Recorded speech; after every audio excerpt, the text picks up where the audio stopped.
Cristina Valente e queria muito a vossa colaboração. Estás um bocadinho morto. Vamos agitar? Ok. O que é que se passou depois de termos ouvido, cantado, aplaudido e dançando um bocadinho nas cadeiras depois do Ivo? Vocês ficaram melhor ou pior? Podem falar. Igual? Quem é que ficou melhor? Ok, algumas pessoas ficaram melhor. Algumas pessoas ficaram melhor. Obrigada.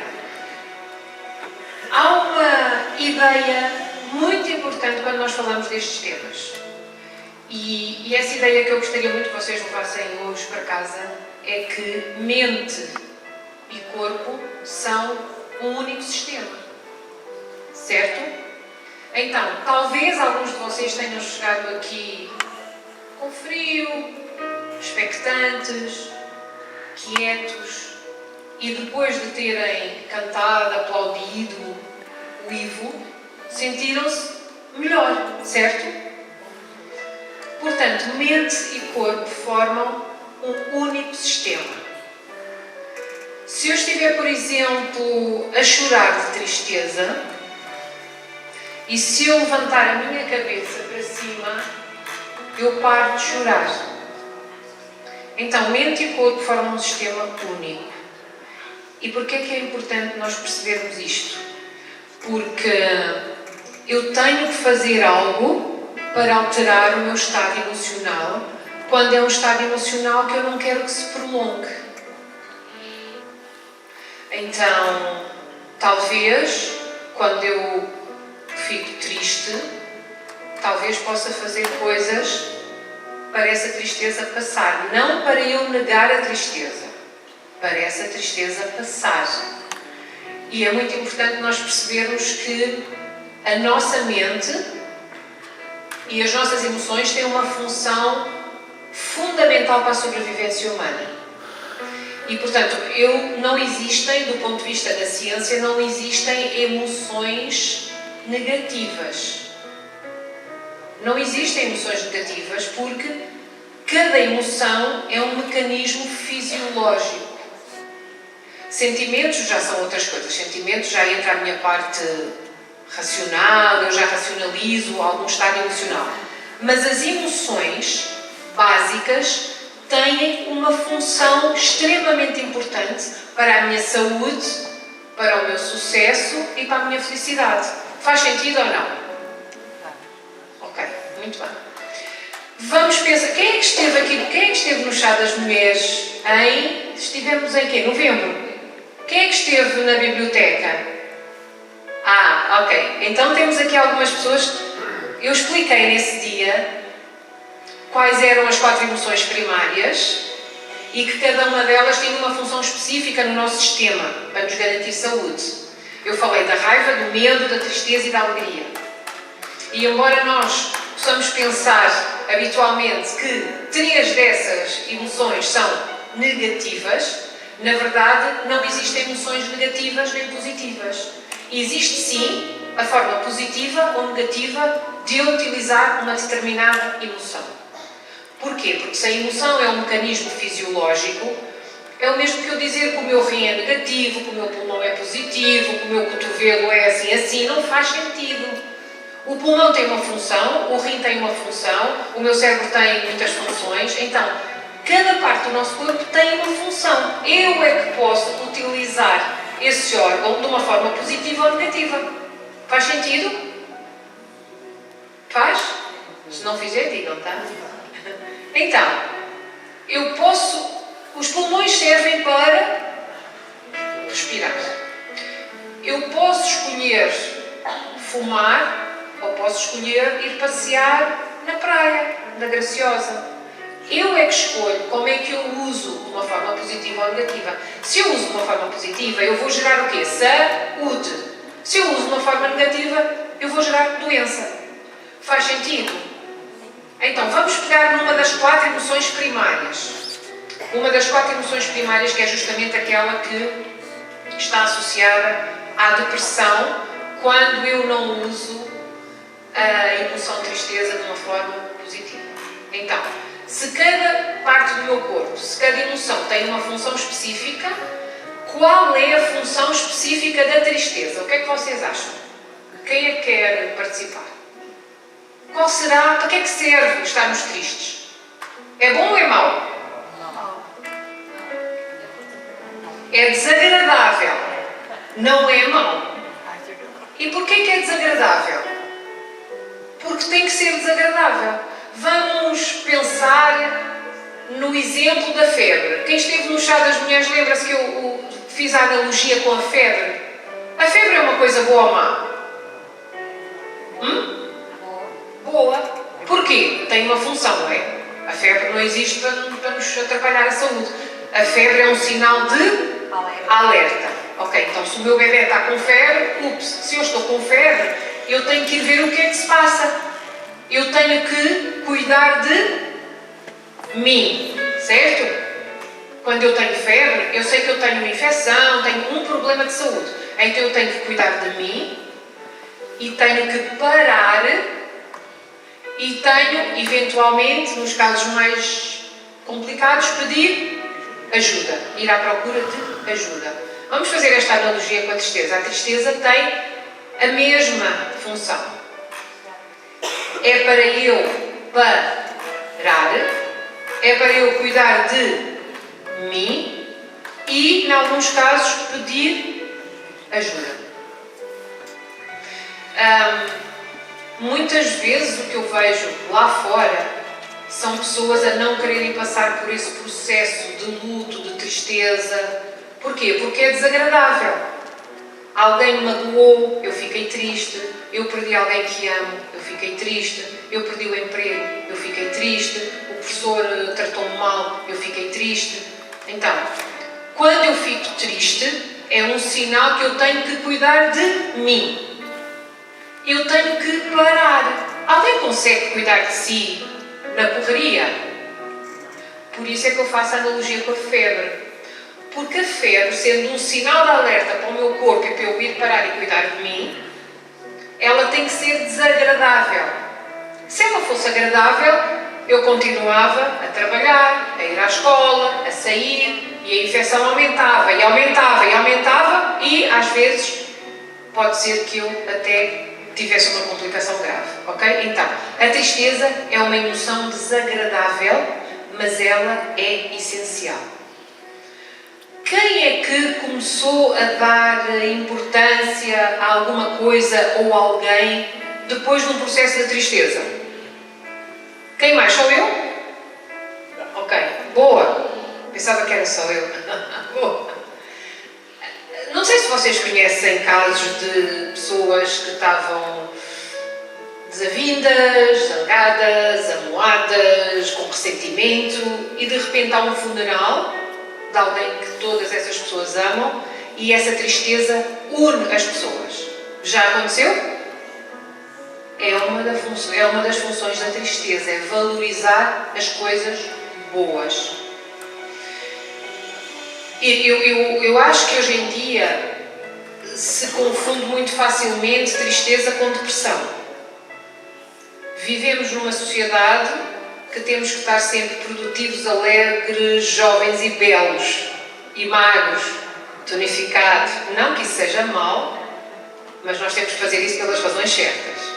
Eu conheço gente que faz isso pelas razões erradas, para terem que ser aceitos pelos outros. Nós devemos fazer isso por nós.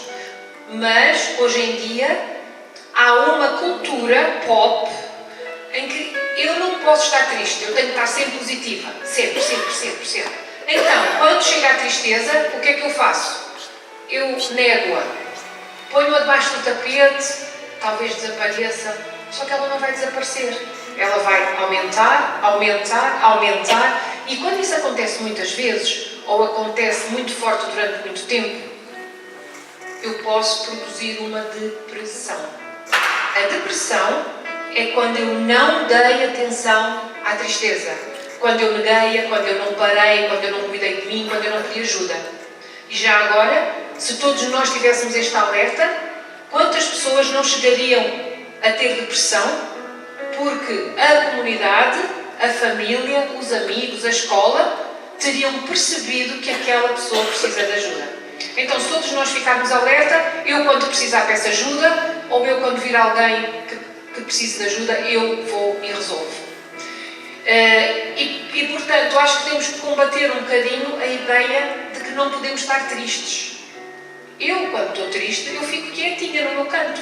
Fico a tratar de mim, a pedir ajuda, com as pessoas que eu amo, e deixo que essa tristeza seja digerida. Quando essa tristeza é digerida, como por exemplo, quando fazemos um luto, nós temos que fazer esse luto. Existem fases específicas do luto, e se eu quero saltar etapas, não vai correr bem. Então eu acho que se banaliza muito o termo depressão. Eu posso estar num estado depressivo, mas às vezes, de facto, a pessoa pode estar com uma depressão e é já num estado em que precisa de medicação, certo? Mas muitas vezes chega-se aí porque não se deu a atenção devida. Faz sentido ou nem por isso? Faz? Ok, boa. Olhem, então esse ponto é muito importante. Tristeza faz parte da vida. Para eu poder dar mais valor à vida, eu tenho que processar a minha tristeza. Segundo ponto, mente e corpo formam um sistema único. Eu, quando mexo o corpo, altero o meu estado emocional, e quando eu tenho um estado emocional, o meu corpo fica diferente. Vamos pensar na tristeza. Quando eu estou triste, eu estou assim? Estou? Não, o meu corpo não consegue ficar assim. Eu estou... Quem já viu o filme Divertidamente, Inside Out? Já viste? Então, foi um filme que foi premiado. Agora saiu o segundo, né? O Inside Out, o Divertidamente 2, que já fala da ansiedade, justamente porque a ansiedade... Nós vivemos uma pandemia de ansiedade. Mas o primeiro, que creio que foi em 2015 e foi premiado, foi um filme que teve muitos neuropsicólogos, neurocientistas, teve uma equipe enorme para fazer aquele filme. Aquele filme levou quase 10 anos a fazer e mostra as 4 emoções. Na verdade, mostra 5, porque há autores que acham que são 5 emoções primárias, que é o nojo, o medo, a raiva, a tristeza e a alegria. Então é muito engraçado porque passa-se no cérebro de uma criança, de uma menina, da Riley, e cada bonequinho representa uma emoção. Esse filme é extraordinariamente importante para nós percebermos como é que funciona o nosso corpo aqui dentro. Tá? Agora, se mente e corpo formam... e então a tristeza é o bonequinho azul, é uma menina azul, e ela anda assim, ela anda para baixo. A alegria é amarela e ela é... Vocês nunca viram ninguém num dia mais feliz da sua vida, uma noiva, a ir assim.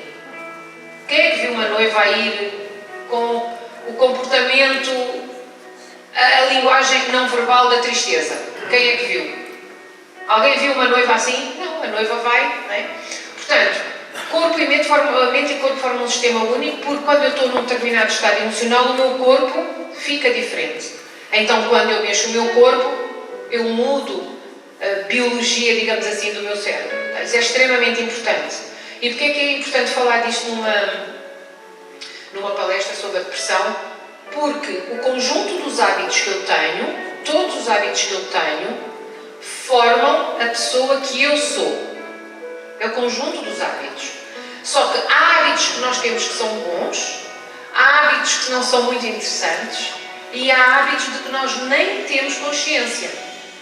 Então, quando eu chego a um estado depressivo, obrigatoriamente eu tenho um conjunto de hábitos que me levam a esse estado.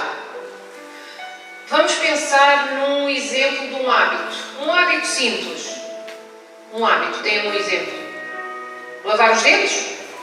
Pronto. Lavar os dentes é um hábito, digamos, físico, motor. Não é? Eu levanto, lavo os dentes.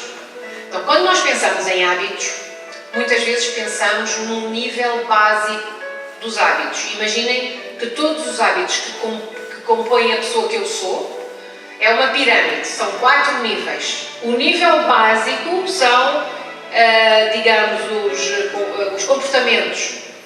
Lavar os dentes, dormir, exercício físico, dieta. Esses são os básicos. Mas o segundo nível de hábitos são hábitos que raramente falamos e estão muito relacionados com esta temática, que são os hábitos mentais. Os hábitos mentais são o conjunto de hábitos mais importantes que nós temos. E nós nunca falamos deles porque nós raramente temos consciência do nosso diálogo interno, de como é que nós pensamos e interpretamos a realidade. Então, se alguém chega ao pé de mim e diz tu és gorda, eu tenho infinitas formas de interpretar isso. Infinitas. Depende dos hábitos mentais que eu tenho. Se eu quero iniciar eu vou-vos dar aqui exemplos muito práticos de hábitos que vão produzir neurotransmissores importantes para combaterem estados depressivos. Tá? Isso é importante porque muitas vezes nós vamos à farmácia comprar um comprimido deste tamanho e nós pomos o poder da nossa vida num comprimido deste tamanho. E esse comprimido, além de custar imenso, às vezes, mesmo com o desconto que nós temos, esse comprimido muitas vezes vai ativar neurotransmissores. Os neurotransmissores, vamos dizer que são uns componentes que nós temos no nosso corpo, no nosso cérebro, não é? A dopamina, a serotonina, a melatonina. Eu conheço miúdos muito novos que tomam melatonina para dormir. Espera, eu sei produzir melatonina. Eu, não é a Cristina, eu ser humano. Eu posso e devo produzir a minha melatonina. Eu devo e posso produzir a minha serotonina, a minha GABA, que é o nome do outro neurotransmissor, a noradrenalina, o cortisol, a serotonina já falei. Então, porquê é que eu tenho que ir à farmácia? Cristina, mas como é que eu posso pôr a produzir isso assim de uma forma saudável?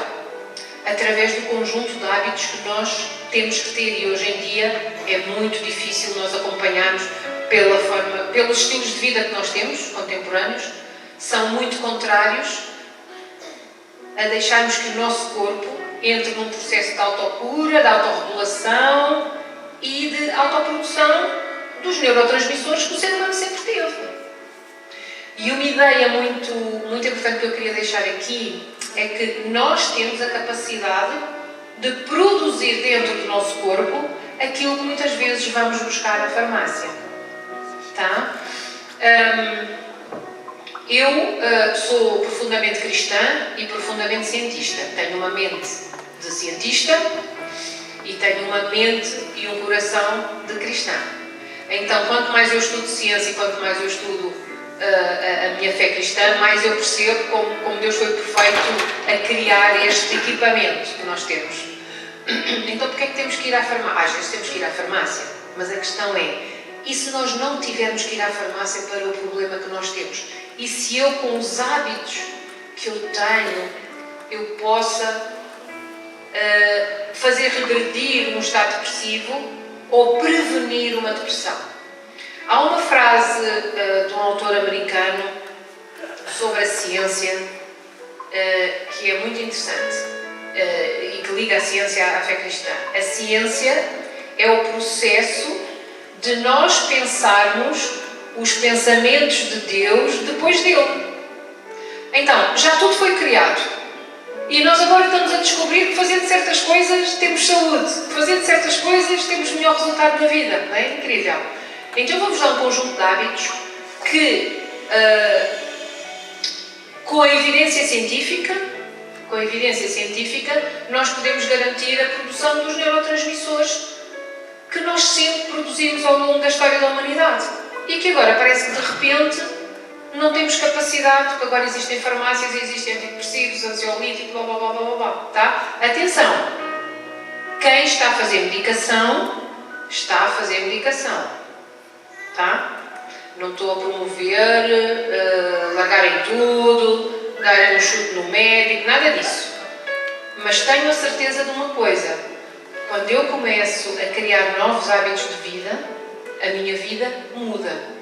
O Ivo falou aqui o Ivo e a senhora Presidente falaram aqui de duas coisas muito importantes, que parece que não têm relação nenhuma com o meu corpo, com a minha saúde mental, física, espiritual e e psicológica e tem tudo a ver. Primeiro, a falta de um propósito. Quando eu não tenho um propósito, qualquer coisa serve. E a segunda coisa, a questão do perdão. Foi exatamente aquilo, a metáfora de que eu estou a beber um veneno e estou à espera que o osso morra. É a metáfora perfeita. A minha definição perfeita de perdão é aceitar que o passado não poderia ter sido diferente. Aceitar que não poderia ter sido diferente, tinha que acontecer aquilo. Tá? Então vou-vos dar aqui meia dúzia de hábitos que vocês são hábitos muito simples. E alguns de vocês já terão, outros já sabem o que eu vou dizer, já sabem que faz bem, mas quem sabe, se ouvindo mais uma vez, isso possa ajudar alguém aqui dentro desta sala, ou alguém das vossas famílias, um amigo, um colega. Tá? Então, comemorar pequenas vitórias, não é as grandes, porque as grandes só existem de vez em quando. Comemorar pequenas vitórias. Por exemplo, acordei hoje, uau, acordei, podia não ter acordado, certo? Fui super bem recebida na Graciosa, comi bem, fiz amigos, há gente a ouvir-me ainda. Comemorar e ser grato. Quando eu faço isso, a bioquímica do meu cérebro muda. Se nós virmos uma ressonância magnética de uma pessoa que está resingona, ressentida, que acha tudo mal, e se virmos uma que está grata, a química é completamente diferente. Os neurotransmissores que eu estou a produzir são diferentes. Então, comemorar e ser grato ajuda o meu cérebro a produzir dopamina. Tá? A dopamina reduz a ansiedade, aumenta o ânimo, aumenta a energia, aumenta a motivação, são coisas boas. Exercício físico, ou melhor, atividade física. Eu não preciso ir para um ginásio, não preciso ter um PT. Atividade física, mexer pelo menos 20 minutos por dia, 20 minutos 3 vezes por semana, tá? Menos do que isso. Vai ajudar o meu cérebro a produzir endorfina, que aumenta a sensação de bem-estar, diminui o stress. A dopamina também, que traz tranquilidade e traz motivação. E a serotonina, que causa sentimento de bem-estar e de prazer. Ser otimista não é ser pateta, é ser otimista. É olhar para as coisas e ver que, mesmo quando há dor, eu posso aprender algo com aquilo. E isso é especialmente importante naquelas situações que nos causam tristeza. Então, quando eu sou otimista, eu aumento os meus níveis de serotonina, que já vos disse que é um neurotransmissor que ajuda a eliminar os maus hábitos e melhora a minha capacidade de decisão. Sol e ar livre, melatonina, endorfina e serotonina. Queria-vos dizer uma coisa, já há estudos, a neurociência já estudou muito sobre isso. Há um efeito psicológico que se chama efeito mar azul, que é a importância de irmos ver o mar e irmos à praia. Não é fazer praia, necessariamente. É ir passear. Porquê? Porque, não sei se a senhora Presidente hoje falou, acho que sim, mas a depressão é quando eu tenho excesso de passado, não é? E quando eu tenho excesso de futuro, pode ser depressão, pode ser ansiedade, ou seja, o que acontece hoje em dia é que nós temos muita dificuldade em viver no presente, neste momento. O que é que eu tenho que fazer para viver no presente? Para o meu cérebro voltar a ter o músculo de viver no presente? Eu tenho que usar os meus 5 sentidos. Os 5, de preferência, em algumas situações eu posso usá-los todos. A minha visão, a minha audição, o olfato, o paladar e o tato. Okay? Então, quando nós vamos à praia e quando nós estamos ao ar livre, isso é brutalmente importante para combater estados depressivos e para termos saúde. Porquê? Porque geralmente nós estamos a pôr em ação quase todos esses sentidos. E então esse efeito do mar azul, que que a neurociência já estudou, é o azul do mar, visual, o azul do mar altera o meu cérebro. O barulho das ondas tem um efeito hipnótico, de relaxamento. O cheiro da maresia, eu tocar com os pés na areia, a brisa, tudo isso, o cheiro, pronto, não temos paladar aí, não é? Mas temos 4 sentidos a serem estimulados. Por exemplo, quando eu estou a comer, já agora uma dica para os miúdos, tirem os telemóveis enquanto eles estão a comer. E nós próprios, quando estar a comer e estar a ver televisão, o que é que acontece? Eu não estou focada no processo de me alimentar. Eu não envio a informação ao cérebro que diz já chega. Eu sei que talvez eu esteja a dizer coisas difíceis de fazer, mas eu tenho que dizer a verdade, não é? Se não chego hoje à cama e não fico com a consciência tranquila. Devia ter dito aquilo. Então, nós estamos a comer, para nós termos saúde, nós deveríamos estar em presença total. Aquilo que hoje em dia se chama mindfulness, certo? É estar no presente, é viver o momento. Eu estar a comer, eu estar a saborear, eu estar a ver o prato. Isso tudo é muito importante. E se nós percebermos hoje, durante o dia, nós estamos sempre em modo fuga. Fuga. Eu estou a comer e estou a pensar nos meus problemas. Às vezes estou a almoçar com os colegas e eu não faço isso, mas muitos de nós fazemos, ou eu já fiz isso. Estamos a alimentar o nosso corpo e estamos a falar dos problemas e das fofocas do trabalho. Vocês conhecem gente lá fora assim, certo? Aqui não. Nós aqui não, né? Mas vocês conhecem gente lá fora assim. Então, acham que são hábitos muito difíceis ou não? Não? Boa. Então vamos continuar, tá? Eu tenho quanto tempo mais? 5 minutos? Depois temos que ouvir uma enfermeira Azevedo, não é? Eu às vezes não sei porque acho que... Azevedo nunca. Olhem, eu já vou acabar. Massagens. Eu sei que é uma coisa muito pouco comum, mas eu recomendo muito aos meus clientes. Massagens. E as jovens. As massagens fazem-nos produzir noradrenalina, que está relacionado com sentimentos de amor, de conexão e de confiança.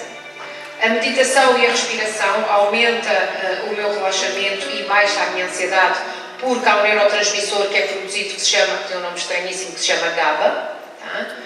O riso e o sexo. Não se riam, tá?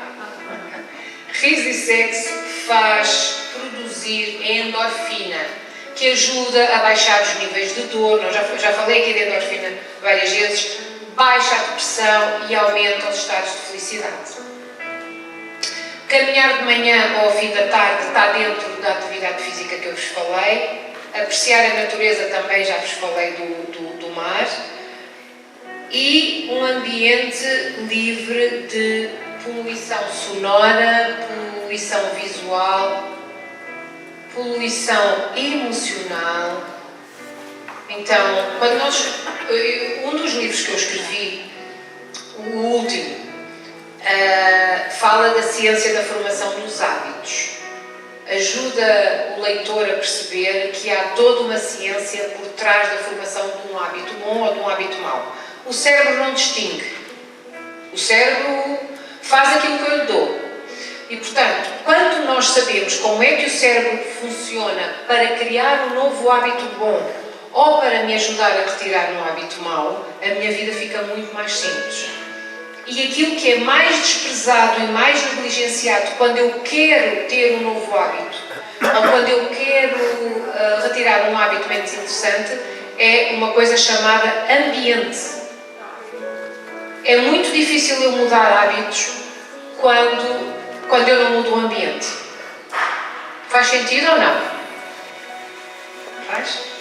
Então, por exemplo, eu uma vez fui ao estabelecimento prisional Vale dos Judeus, que é no continente, é onde estão os maiores criminosos com as penas mais altas. Portanto, é um sítio muito duro, é um sítio muito cinzento, é um sítio muito frio, é um sítio muito agreste. E as pessoas, quando estão nesse ambiente, elas comportam-se de uma maneira totalmente diferente do que se pegássemos nessas pessoas e as levássemos para um sítio mais agradável. As escolas, nós conseguimos mudar o comportamento dos alunos e dos professores e do pessoal não docente e dos auxiliares se nós mudarmos a arquitetura e as cores. Está mais que estudado. Há duas áreas do conhecimento ligadas à neurologia, que é a neuroeducação, ou seja, a neurologia, o estudo da neurologia aplicada em contextos educacionais, e a neuroarquitetura. Então, os espaços psicogeográficos têm uma relação direta com a forma como eu me sinto e com a capacidade que eu tenho de aumentar o processo de aprendizagem ou de dificultar. Nos países nórdicos, a neuroarquitetura já é muito usada e as escolas concebidas tendo em conta esta área do conhecimento científico é uma coisa totalmente diferente daquilo que nós estamos habituados. E isso, sem dúvida, aumenta a felicidade, a alegria e a disposição para o meu cérebro aprender, ou no caso dos professores, a disposição que o cérebro tem de ensinar. E para terminar, os hábitos. A música, quem está em estados depressivos deve ouvir música que lhe remete para memórias felizes. Se eu estou num estado depressivo e ponho todo o tempo música para chorar, às vezes há pessoas que... eu tenho clientes meus que põem assim, eu apetece-me chorar, está bem, põe música para chorar, mas de vez em quando põe música que remete para momentos de conquista, de felicidade, momentos felizes das suas vidas. Faz sentido? Então, eu estou a falar agora de ambientes que eu posso mudar. Eu posso alterar a música que eu estou a ouvir para uma música, ou seja, uma escolha intencional do ambiente sonoro que eu quero para alterar o meu estado emocional. Faz sentido ou não? Faz? Muito bem. Bons filmes. Se eu estou a ver filmes de terror, o meu cérebro não é imune a isso. Esqueçam. O meu sono vai ser diferente do que se eu ver um filme calmo. Aliás, nem se deveria ver tudo o que seja ecrãs, deveriam ser eliminados pelo menos nas 2 horas antes de eu dormir. Porque isso tem um efeito incrível na qualidade do sono. Ver bons filmes, ver filmes de pessoas que superaram desafios, ver filmes de pessoas que eu admiro, ver biografias, ler bons livros. Aqui, num contexto de uma pessoa de fé como eu sou, e muitas vezes eu acompanho em contexto clínico pessoas cristãs, que elas procuram justamente porque sabem que eu sou uma psicóloga cristã, orar. As pessoas às vezes não sabem orar. O que é que eu digo, o que é que eu falo, não sei. Então, 4 coisas muito simples que são os objetos de oração da maior parte de nós. Ou para dizermos o quanto amamos Deus e porquê. É só dizer, olha, amo-te porque isto. Pronto, já orou. Ou para pedir desculpa, mas temos que dizer algo específico, não é? Olha, desculpa. Não, olha, desculpa porque isto. Ou seja, ou para dizer o quanto amamos Deus, ou para pedir desculpa, ou para agradecer. Olha, esta eu uso imenso, eu agradeço todos os dias N coisas. Ou para partilhar a minha preocupação e pedir a ajuda dele. A oração está provado cientificamente, em qualquer grande religião do mundo, tem um efeito absolutamente extraordinário. Os médicos estudaram isso, as pessoas que trabalham em hospitais, em períodos de convalescença, a recuperação dos doentes, está mais que estudado.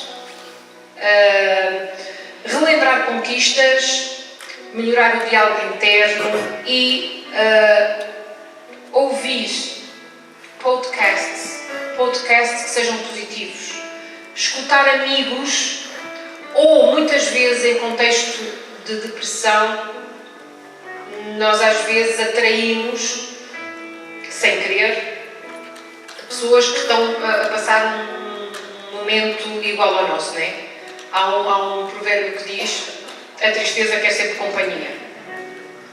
Está ok, mas se eu não saio desse ciclo, eu estou a reforçar um processo de estar ali a retroalimentar os meus problemas, o problema de outras pessoas, o meu problema, o problema de outra pessoa, o meu problema, o problema de outra pessoa. Então não é muito interessante. Não estou a dizer para nós perdermos os nossos amigos, mas ou para dizermos adeus, mas é interessante procurar uma ajuda carinhosa e competente. Os psicólogos que eu vejo, os meus colegas, que eu recomendo, têm que ter estas duas características. Eles têm que ser muito competentes e têm que ser extremamente carinhosos, têm que ser empáticos. Porque não dá para eu pedir ajuda a uma pessoa que é super competente, mas que não é empática, ou uma pessoa que é super amorosa, mas que não é competente. Então, procurem ou alguém que vocês conheçam, peçam para procurar uma ajuda competente e carinhosa. Tá? E, por último, pensar que, quando vocês forem para casa, pensem num único hábito que ouviram aqui e que, se já tiverem, podem melhorar, ou um que nunca experimentaram, começar a treinar esse novo hábito. Lembrem-se, os hábitos mais importantes da nossa vida são os hábitos mentais. Muito obrigada pela vossa atenção, muito obrigada, e estamos aqui para vos ajudar e apoiar.